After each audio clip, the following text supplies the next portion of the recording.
She is the cradle of Western civilization, the birthplace of democracy, art, and philosophy. But construction and excavation threaten to destroy her past. This could have been the disaster of the millennium.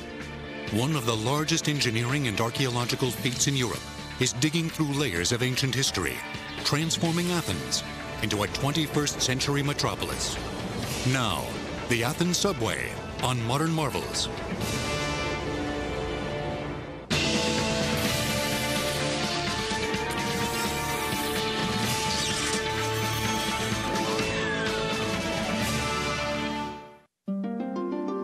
Greece. This beautiful mountainous country boasts hundreds of islands and 9,000 miles of shoreline. Athens, her capital, sits on Attica, a peninsula about 40 miles wide and 50 miles long. Ringed by mountains, high-rises share the Athens skyline with crumbling ancient structures.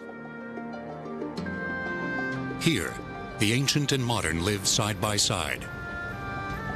Cars drive past classical triumphal arches that have survived millennia.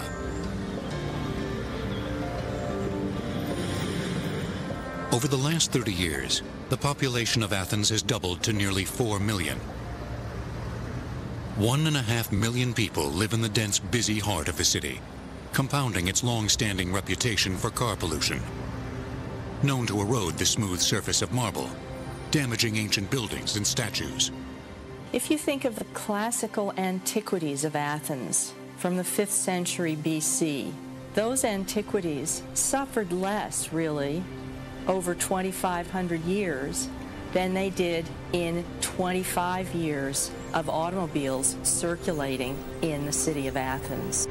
Many Athenians struggle to work on Line 1, Athens' antiquated urban train system. It is a single line, which only runs between Piraeus on the coast and Kifisia in the north. Transport in an urban setting is vital to the quality of life of every major city. Athens is not an exception. On top of this daily demand, the return of the modern Olympics to Athens in 2004 created an enormous influx of people who were required to use public transportation to and from the Olympic facilities. Everybody was recognizing the need to improve the public transport system. Everybody knew that this could not be done by constructing more roads. And Line 1 could not cope with the growing demands of a modern city. A modern solution was desperately needed. Modern Olympics, which were reinvented at the end of the 19th century, only exist because there were ancient Olympics. And so in this interesting twist, it's ancient history, the ancient Olympics, that leads to the modern Olympics, that leads to the technological marvel of the Athens Metro. The plan called for 2 new underground lines. Attica Metro's lines 2 and 3 would intersect with the existing Line 1, providing 12 more miles of line and 20 new stations. The original schedule for constructing the Athens Metro, when the contract was signed with this French, German, and the Greek consortium, was for completion by the end of 1997. In 1993, Athens residents watched as the 2 gigantic tunnel boring machines, or TBMs, nicknamed Metro Mouse, arrived to bore tunnels under one of the densest modern cities in the world. The TBMs would have to dig under some of the most recognizable architecture of the ancient world, through ground containing some of the oldest artifacts of Western civilization. Not everyone was pleased to see them. There was tremendous debate and worry about whether it would work, whether these tunnel boring machines would chew up all of ancient Athens as they made their way underneath the streets of the modern city. Would they just be spitting out the refuse of thousands of years of culture as they inexorably marched toward, the next breakthrough? The new lines would form a large cross, intersecting in the heart of the modern city, which had been built over layers of the ancient city. Several of the new stations were close to, or even inside, the old city wall, one of the richest archaeological sites in the world. since they've been inhabiting the same spot for thousands of years and living in exactly the same place. The archaeological history of Athens has built up like layer upon layer in a cake over the centuries, and all you need to do is take a teeny little slice in that cake and you are immediately plunged into centuries, indeed millennia, of riches of archaeology. The careful scientific archaeological excavations carried out during the Metro project give us a window into the ancient civilization. Along with coins, lamps, and pots, water pipes and roads tell us about Greece's engineering feats before it was annexed by Rome in 148 BC. They had roadways with drainage, with surfacing, with tunnels and pipes to take away wastewater, and above all to bring fresh water, extending over an enormous amount of ground, and bringing to the people a quality of life that we never had this kind of physical evidence for in previous times. And so we see how there really was an ancient technological marvel. The modern technology let us see the application of the ancient technology in a way that gives a completely new dimension to our understanding of ancient Athenian life. To build a metro in Athens at the end of the 20th century meant vast tracts of history had to be cut into.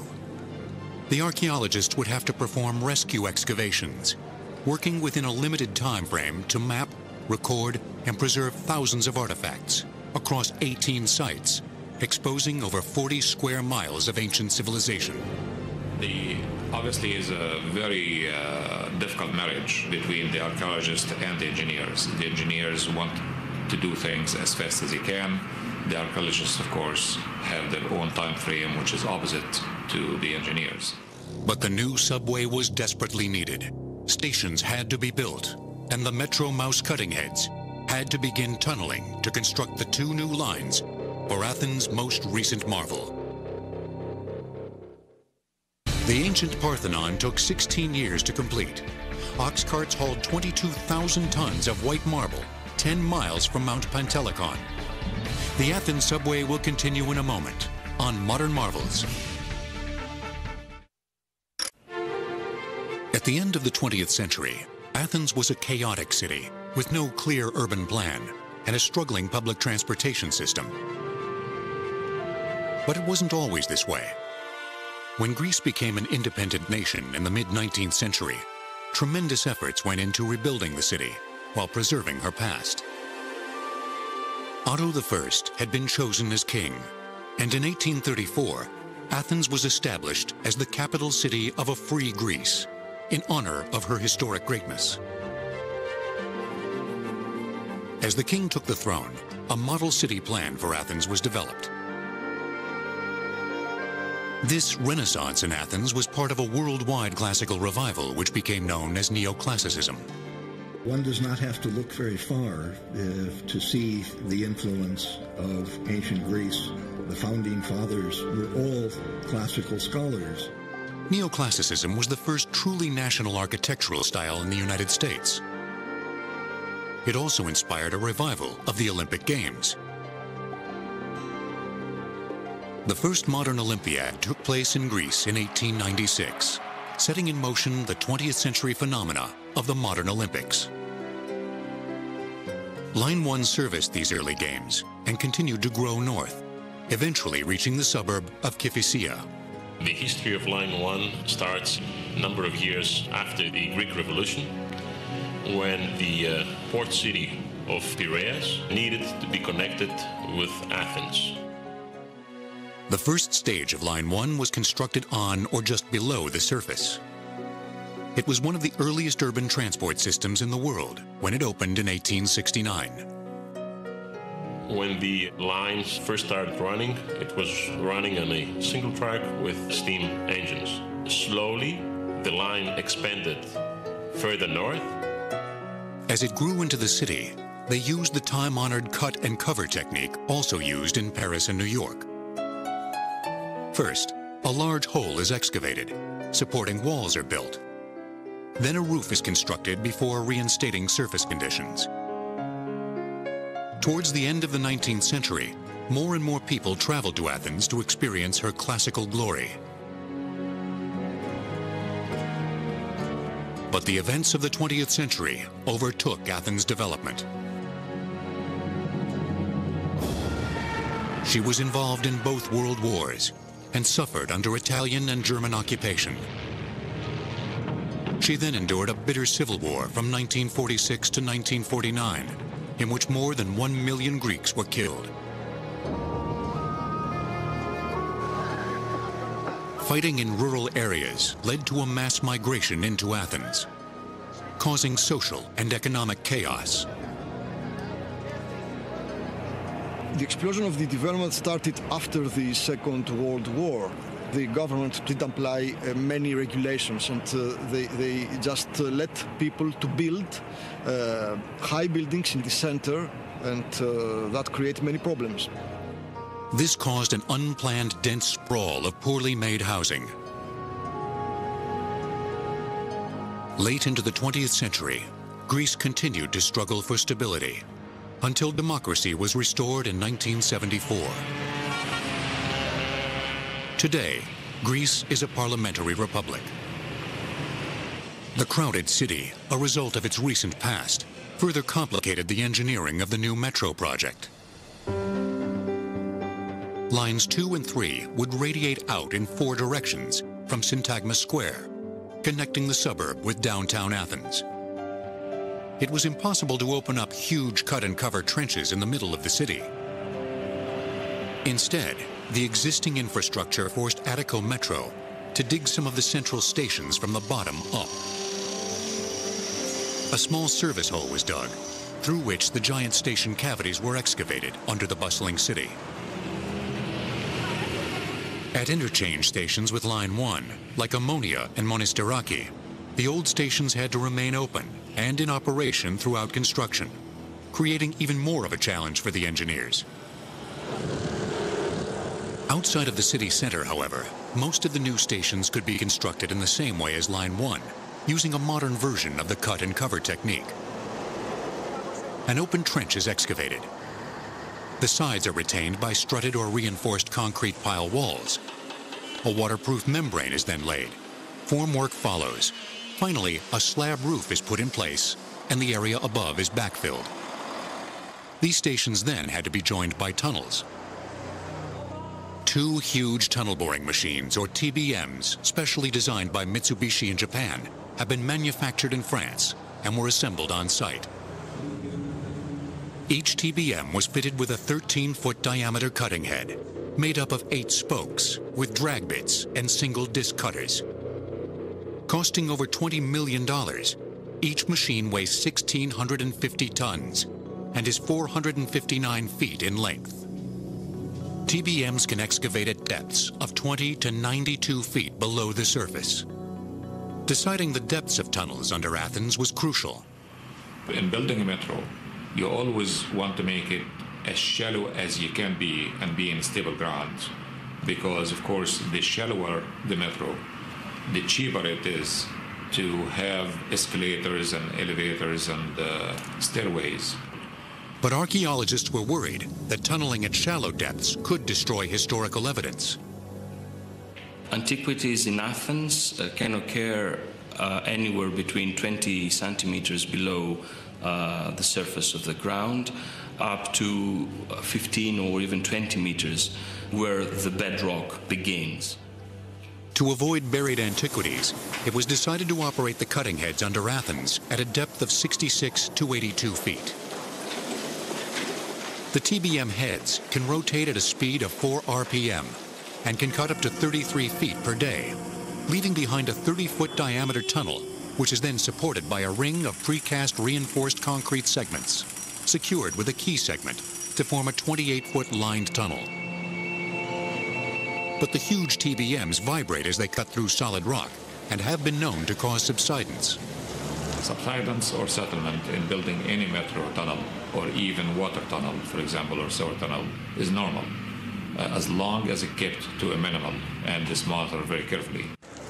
Archaeologists feared that vibrations could damage the ancient buildings as the TBMs approached the stations at the heart of the old city.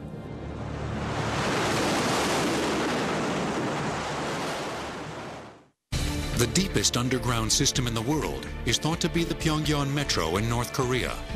Tunnels are as deep as 393 feet below the surface. The Athens subway will continue in a moment on Modern Marvels.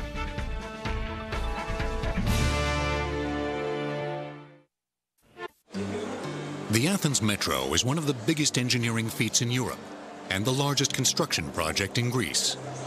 By 1995, as the frames of the stations neared completion, giant TBMs began cutting through solid rock to join them together, tunneling under ancient Athens, one of the oldest sites of civilization in the world. The TBM is the preferred really method of tunneling if you can use it. So where you know that you have consistent ground for long distances. The TBMs are computer operated, electrically powered, and hydraulically driven. Up to 250 men work 24 hours a day, 7 days a week to man them in 3 shifts, contending with incredibly hot and humid conditions. Work only stops when the temperature rises above 100 degrees Fahrenheit. As the cutters break up the soil and rock, the debris is removed via conveyor belts, automatically loaded onto trains, and transported through tunnels to points where it is raised to the surface and taken away for disposal. As TBMs drive through Athens substratum towards already prepared station sites, their arrival generates much excitement.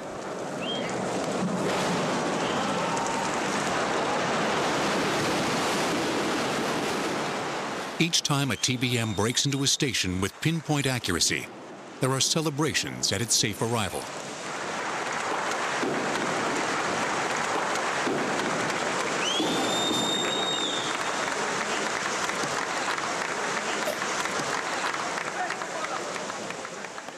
But the extraordinary geological conditions under Athens are very unpredictable. Despite surveys and hundreds of boreholes, in a space of 33 feet, the geology can change from hard rock to soft rock, or even shale. Because of this inconsistency, tunneling methods had to be adapted to suit conditions. For a section of Line 2, another machine specially designed to deal with softer rock was brought in. Called an open-face shield TBM, it works like a tunnel boring machine, but has much smaller cutting heads attached to it, and a shield to provide initial ground support when tunneling. The open-face shield machine is more gentle and more secure method of tunneling, especially in a weaker ground and where you have tunneling going under weak and sensitive buildings. Thousands of years of urban development added to the geological instability. In areas like Panepistimiou, landfills and ancient water wells litter the naturally unstable subsoil. When the water vanished from the well had to be filled up. Usually it was filled up with rubbish, with broken pots that were useless for the household. Sometimes when a well was cut into, artifacts cascaded into the tunnel. If and when you discover something, then the involvement of the archaeologists become really the driving force, not the engineers. This ancient debris is a treasure trove. All that became a very important archaeological find, which gives us an insight of everyday life. Because ancient Greeks, like modern Greeks, wanted the new. They wanted the latest. They did not want to use last year's pottery. They wanted to use this year's pottery. The decoration, the shape, the style of the pottery was continuously changing. You can work out the chronological development of these pottery styles. When the archaeologists had finished their work, the engineers moved back in to repair the collapse and minimize any further settlement by pumping concrete deep underground, directly in front of the TBM's cutting head. But in some areas, the threat of subsidence from the TBM and the open-face tunnel boring machines was considered too great a risk for the ancient buildings above. Because of the presence of many beautifully preserved early Christian churches, the tunnel connecting Syntagma Station to Monastiraki Station inside the city wall, and then on to Keramikos, proved the most difficult. The route of this tunnel had already been changed because it went under the Greek Orthodox Cathedral. But the new rerouting then meant the TBM would have to cut under the Byzantine Church of the Kapnakaria, built in the 11th century AD. There it stands in the middle of Athens as a concrete symbol of 1,000 years of Christian faith in Greece. Amidst the bustle and congestion and high-rise buildings of modern Athens, there it's a quiet oasis whose art and architecture speak to the long-term continuity of Christianity as such an important part of Greek culture. For this section of tunneling, the engineers resorted to a technique called the New Austrian Tunneling Method. Developed in the 1960s, this method of tunneling provided a much more controlled environment for tackling particularly difficult ground conditions. The tunnel is constructed by slowly digging out segments of the whole diameter. Each segment is then supported with steel arches and reinforced with wire mesh, sprayed with shot concrete, and further strengthened with rock bolts.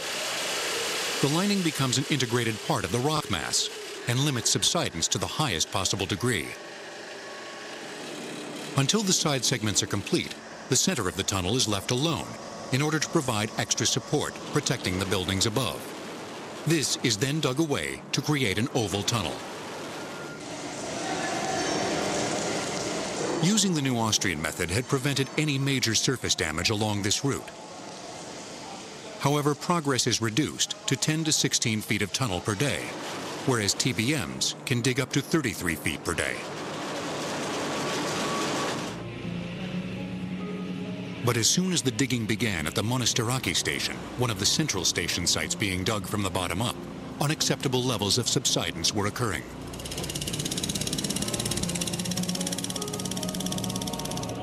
Here in the middle of this difficult building site, the 17th century church of the Pantanassa had already suffered extensive structural damage from settlement.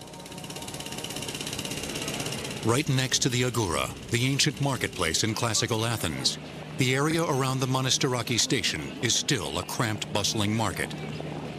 The old Line 1 station had been built here over 100 years ago and is one of the interchange stations between Line 1 and the new Line 3.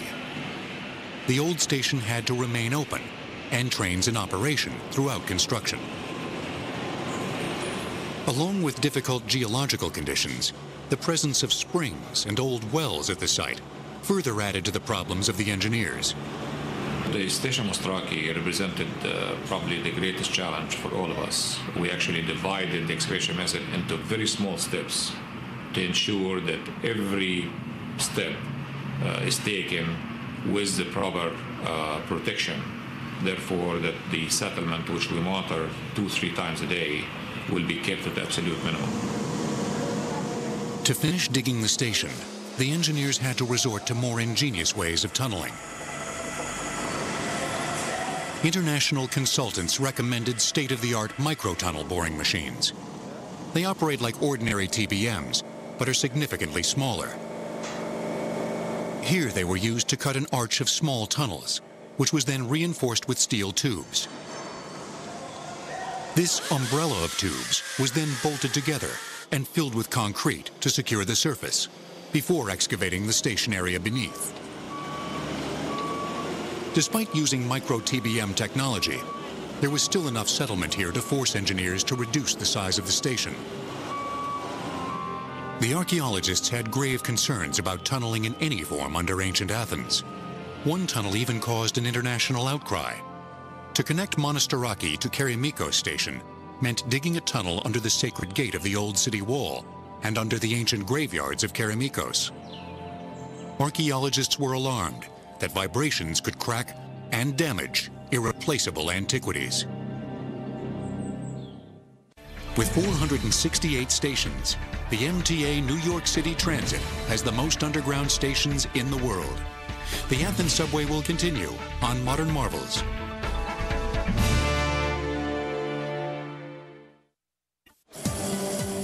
Under modern Athens, engineers struggled with a variety of tunneling methods to cut through the unpredictable substratum in building the new lines 2 and 3 of the modern metro system. Alongside them, archaeologists struggled to conduct their work. The Ministry of Culture, working hand in hand with the engineers of Attico Metro, had identified key areas of archaeological interest. The areas like Acropolis and Syntagma, what you have to do before you even start the construction, that the archaeologists do what you call archaeological trenches, which is very, very carefully by hand. You expose the surface layer by layer. The Athens Metro excavations are spectacular because they pitted the largest modern mechanical tools against the smallest archaeological implements, tunnel boring machines against the little brushes and picks of the archaeologists. They would have to conduct their painstaking work within the engineers' much shorter time frame. The rescue digs involved more than 50 archaeologists who recorded and researched the areas, assisted by as many as 200 laborers who worked around the clock. In total, 18 sites were excavated, exposing over 213,000 feet of the center of one of the oldest sites in Western civilization. It represents the largest archaeological program ever undertaken in Athens. More than 30,000 movable finds were produced during the project, which cover a time span of 25 centuries, from the 17th century BC to the 8th century AD. Perhaps the most outstanding artifact found in the Metro excavations was discovered almost entirely encased in rock. When carefully chipped away, it revealed this beautifully crafted bronze head, made in classical Greece in about 480 BC. Very few large bronzes survive from antiquity, even fewer from Greece. It's because bronze was a reusable material, also an expensive one. It tells us a tremendous amount about what public monuments might have looked like in ancient Athens. But he's still got his eyelashes, he's got inlaid copper eyebrows, inlaid eyes survive. It's an unparalleled piece. But the vast majority of the artifacts were more ordinary domestic objects. More than 500 movable finds were displayed in an exhibition in Athens called The City Beneath the City. They are fractions of everyday life, and they show items that these people used at home and playground, at school, in political, religious life, or took with them after death. Several of the central station sites were situated on ancient burial grounds just outside the old city wall, where thousands of new graves were uncovered. Ancient Greeks throughout their history always wanted to keep dead away from the inhabited areas. When they had walls, the dead were buried outside the walls. The ancient Greeks generally made tombs for their dead, and stone coffins often preserved their contents intact. In classical times, various religious and civic observances were practiced around burial rites. The Greeks buried their dead with a number of burial gifts, which were meant to suggest who the deceased was in their lifetime. So soldiers are buried with their weaponry, athletes are buried with their athletic paraphernalia, wives are buried with household items, and so on and so forth. Every Athenian was in death the person who were in their lifetime. Children who had died were buried with their favorite toys, like these clay figures.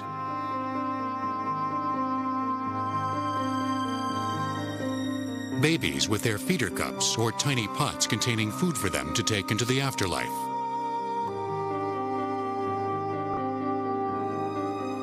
The oldest exhibit in this exhibition is a pair of pots from the Mycenaean period, dating in about the 17th century BC. They come from the grave of a child in the area of the Acropolis station. This child's burial is unique for two reasons. One, that it belongs to a period of the Bronze Age civilization which is not well documented, the transition from the Middle Bronze to the Late Bronze or to the beginning of the Mycenaean era. And secondly, that the vases themselves are shapes that we normally associate with mature adults. At the Kerameikos station site alone, over 1,000 new tombs were found. Some graves had more unusual contents, like this one for man's best friend. Pet cemeteries are not a modern invention. This beloved pet was laid out there with his leather collar studded with bronze discs and actual glass perfume bottles in with him, which is surely an expression of the close bond between the family and this beloved pet. As the rescue digs came to an end, the bulldozers moved in. New stations and tunnels needed to be built. The most controversial stretch of tunneling to connect Monastiraki Station to Kerameikos Station was to be cut under the ancient suburb of Kerameikos. In the ancient world, Kerameikos was described as one of the most beautiful districts of Athens. It was the potter's quarter, the place from which we get the word ceramic. Located just outside the old city wall in the shadow of the Acropolis, it is the site of the largest and most ancient cemetery yet to be found on Attica. It also bears testimony to one of the most tragic episodes in ancient Greece, a plague that devastated Athens in 430 BC during her war with Sparta. The great war that Athens fought with Sparta brought them behind their walls for defense, and a great epidemic struck them. This disease killed thousands, and as the excavation shows, led the Athenians to pile the corpses one on top of each other in these communal graves, giving up their traditions of individual burial because the tragedy was so overwhelming. The Greeks did not usually practice mass burial, but during the plague, wrote the Greek historian Thucydides, the Athenians were so sure that the end of the world was coming that they left their dead in the streets. Potentially, through DNA analysis, we might be able to settle some questions regarding the nature of this plague itself. What was the disease that carried off these citizens? We have descriptions of the symptoms in Thucydides. There has been a lot of speculation about what the actual disease was, but since we now actually have the bones of citizens that died as a result of this plague, we might in fact be able to pinpoint what precisely the nature of it was. Originally, a TBM was to have cut beneath the ancient fortifications, under the bed of the Eridanus River, which in classical times ran out of the city beside the sacred gate and on under the ancient graveyards. This plan caused a storm of opposition from archaeologists, who were concerned that the tunneling could damage irreplaceable antiquities. As a concession, and to ensure that there is not even slight possibility of any damage to the ancient cemetery, we agreed with the archaeologists to proceed using this new Austrian tunneling methods, which is much more careful and gentle method of tunneling.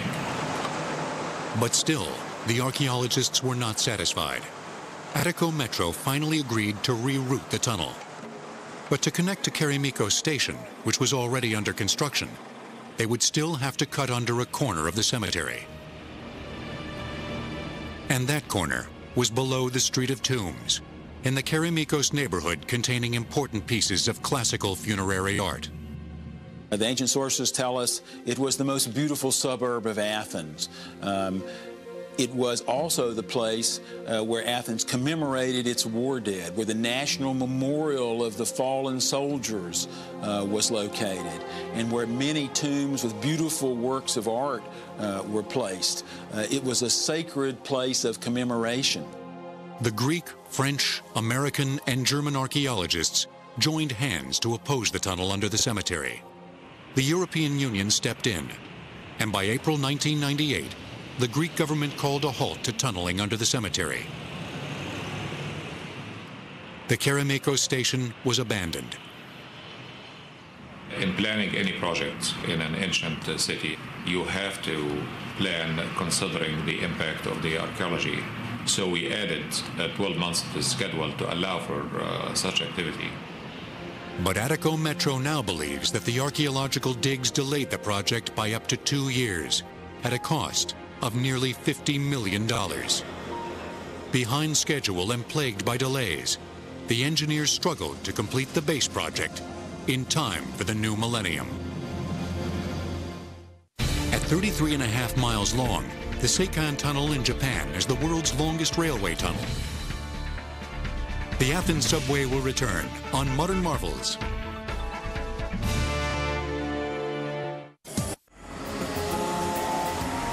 After more than 7 years of construction, excavating 12 miles of tunnels and 20 new stations, alongside the largest archaeological rescue dig in Athens, the Athens Metro was nearly ready.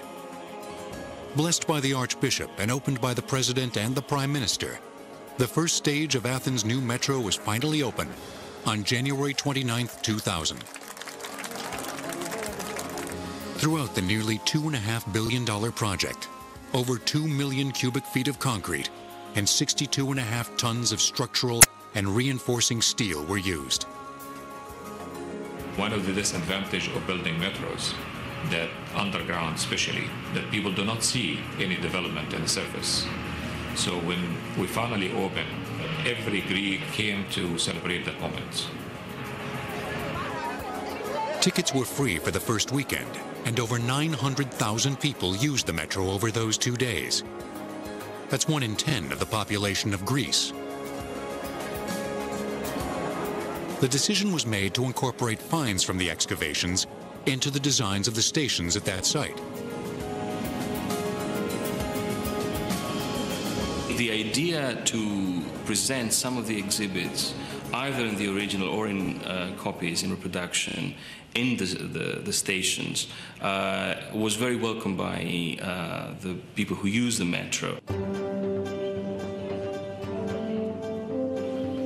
As people saying that we don't have a museum within a metro, but a metro within a museum. These are, in a sense, the most successful public outreach programs because they brought the culture, these museums, to the people. And it gives a sense of continuity to reassure the Athenian, but also the international public, that no damage was suffered to the remains of the past during the project. More than 400,000 people use the new metro daily, effortlessly transporting them around the center and out into the suburbs.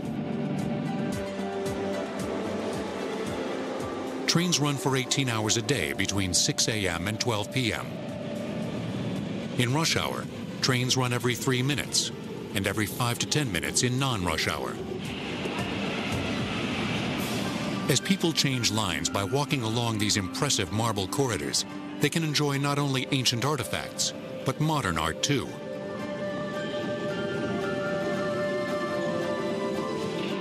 The new metro system is not the biggest or the deepest, but mile for mile, it's very effective. It will benefit the city and the people of Athens in many ways. 140 million tickets were sold in its first year. And as more and more people leave their cars behind, or at the specially designed park and ride stations, it will significantly reduce toxic emissions in the city and improve air quality. Now that there's a metro, the air has cleared. You can see all the way to the sea at the Piraeus. You can see the Acropolis all the time. We have documented that the metro have reduced the pollutant in the environment by as much as 15%. The number of pollutants will be decreased further as the metro expands to the out suburbs. But even this extended metro is only the beginning. It will not solve all of Athens' pollution and congestion problems. It is very important to take measures in the surface of the city. And these kind of measures are, for example, the creation of a network of tram, because tram takes room from the car. As do other forms of surface transport like buses. Athens already has the largest fleet of gas-powered buses in Europe. For the 2004 Olympics, Athens linked archaeological sites through leafy pedestrian routes between the ancient marvels at its center. It is partly because of the metro that the ancient spectacle of the Olympics returned to Greece. The base project was already 60% under construction when it was included in the initial Olympic bid and helped Athens secure the 2004 Games. The extended metro was at the heart of the Olympic master plan.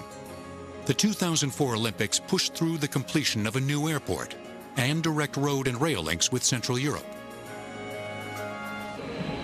The Athens Metro project is currently working on its first phase of extensions, which will be gradually rolled out between 2004 and 2007. The extensions include nearly 9 miles of underground line and 12 new stations. But undoubtedly, the greatest achievement of the Metro has been to enable a unique exploration into Athens' archaeological heritage. Although the project for the construction of the Metropolitan Railway was a great challenge for the archaeologists working in Athens, it also provided a very rare opportunity. I don't think anyone would have agreed for a proper excavation in the heart of Athens and Syntagma Square, for example, if it wasn't for something like the Metro project. In a modern city where working facilities for the general public have to be done, there is always a balance between the needs of the public and the scientific investigation. This marriage between progress and preservation has led to the discovery of thousands of everyday artifacts of extraordinary value, scientifically preserving the lives of everyday people of the past. If there hadn't been these TBMs, tunnel boring machines, then there wouldn't have been any subway. If there hadn't been any subway, there wouldn't have been this massive archaeological project, the largest ever in Athenian archaeology. And if there hadn't been this massive archaeological project, then there wouldn't have been this flowering of knowledge about the life of the Athenians over thousands of years. The opening of the system was the proudest moment for all of us when you see the acceptance of the Greek public. And you see also the joy and the pride of the average Greek in having such a metro given to them for generations. It gives a pledge that progress does not always mean the destruction of the past. When excavations started in Athens during the 19th century, everybody was excited about the past. And so you get neoclassical architecture, a kind of renaissance. I think the same thing's happening again now with the opening of the metro. Everyone's excitement is renewed about the antiquities. Throughout history, Western civilization has been continually informed and inspired by the ancient Greek world and its love of beauty and wisdom. At the height of Athens' golden age, Pericles remarked, "What I desire is that you fix your eyes every day on the greatness of Athens and fall in love with her. Mighty indeed are the marks and monuments of our empire which we have left. Future ages will wonder at us, as the present age wonders at us now."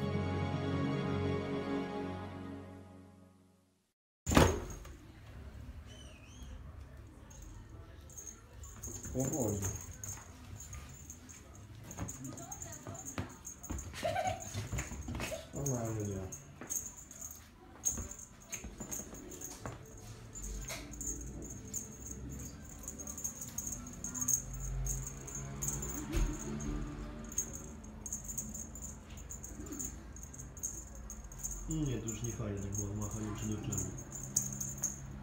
Cześć, dobra.